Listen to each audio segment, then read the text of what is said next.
Hi, my name is Daniel Dorr. I'm the Senior Director of Marketing for our BusinessPlus ERP solution here at PowerSchool. And joining me today is my colleague Uday, our Vice President for ERP products. Uday, thanks for joining.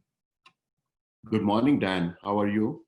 Great, thanks. And one of the things we're excited to talk to our customers about today is upgrades. We know that this is really important, particularly in the changing environment and the push for remote operations. Can you spend a lot of time and a huge investment on upgrading and improving our BusinessPlus product. Can you talk a little bit about why we think our customers should be upgrading to the latest and greatest BusinessPlus product?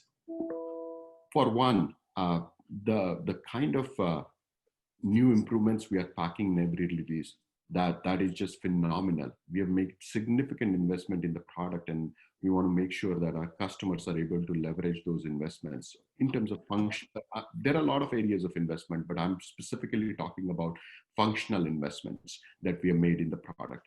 So for that very reason, I believe that our customers should actually migrate or upgrade onto the latest version, especially given all that is going on with remote operations and the functionality that we have rolled out in 19.12, which is specifically around cross-browser compatibility.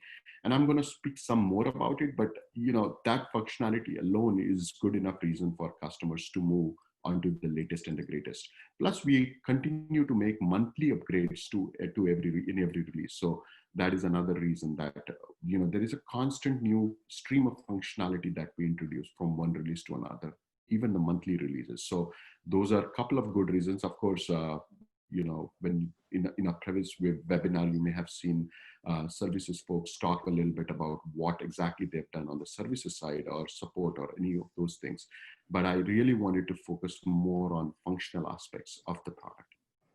And it seems that cross-browser capability is so important now, especially with Microsoft ending support for Internet Explorer. We're hearing a lot of positive response. Can you talk a little bit about the new design and the cross-browser support? Absolutely. This is something, thank you, Dan, for bringing that up, that IE dependency. In our older versions, we are tied to the hip to Internet Explorer 8.0. And Microsoft very recently, I believe it was in last 2 weeks or so, has announced that they are no longer going to support IE.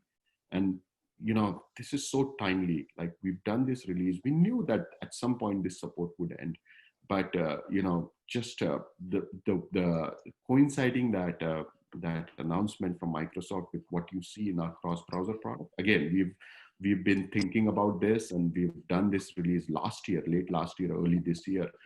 But the kind of capabilities that exist in that product, I'm going to want to spend a little bit of time on that. I mean, we have this new user interface. It's a lot cleaner. It's cross-browser compliant. Whether you use Chrome or Safari or any other browser for that matter, you can use any of those. You can use any of those browsers in any environment. You don't have to tunnel in. So, which we had to do in the past. And so those are all some of the benefits that you can get with this modern look and feel cross-browser compatibility. So that's a major step forward and is going to be game changing in some ways, because the design is cleaner, because the functionality that we are introducing from here on out in all the releases is going to be that much more faster. Because now, in the last 2 years, we had been focused on getting cross-browser release out the door. But now that release is out the door, we are going to focus a lot of our attention in functional enhancements and improvements. And that's what we had done in the last 6 to 8 months. So you are going to see faster innovation happening in the product besides just getting cross-browser compatibility. That's fantastic. Thanks, Uday. And I know some of the functional enhancements are included in here, including making it a little easier for districts to do their setup. Can you talk a little bit about that? Absolutely. The district setup had been improved quite a bit. Like, take, for example, the benefits enrollment process. Earlier, it was file-based, error-prone. You make a mistake, and there was a possibility of the entire system going down. Now, with this database-based setup that we have established, it's a lot more cleaner. You can actually select the dependents. make those choices and save that effectively without really worrying that the system will go down. So there are some of those improvements that we have done. There are other ones that we've done as well, but that one was a major one that came to mind first thing, and we certainly can go through the release notes and so on to get into the details of what other enhancements there are. But there is a ton of work being done in the district tailored setup process. Yeah, and another key part we're hearing, particularly as it relates to remote operations and the change in how the expenses and so forth as it relates to COVID, is the need for more reporting and analysis.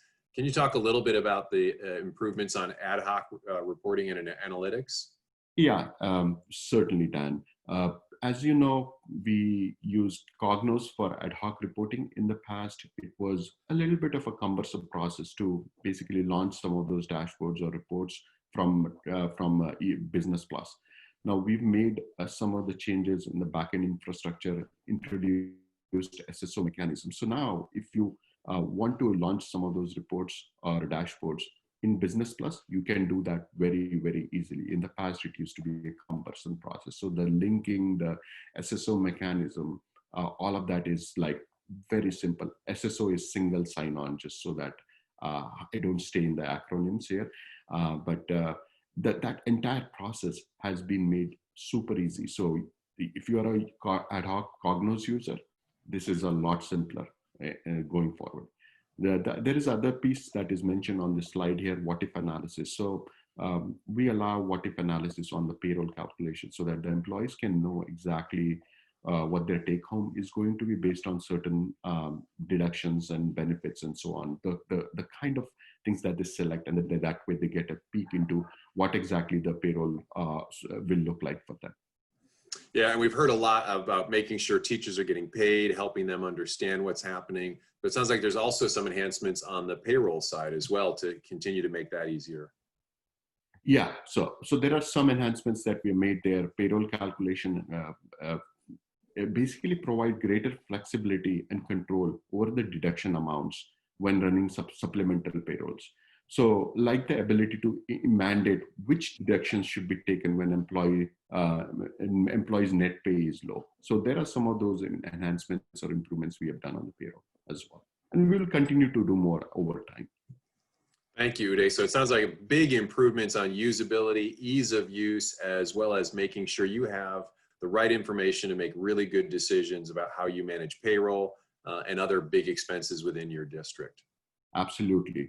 I strongly encourage our customers to move on to the latest version of BusinessPlus. Sorry. Thank you, Uday. Thank you, Dan.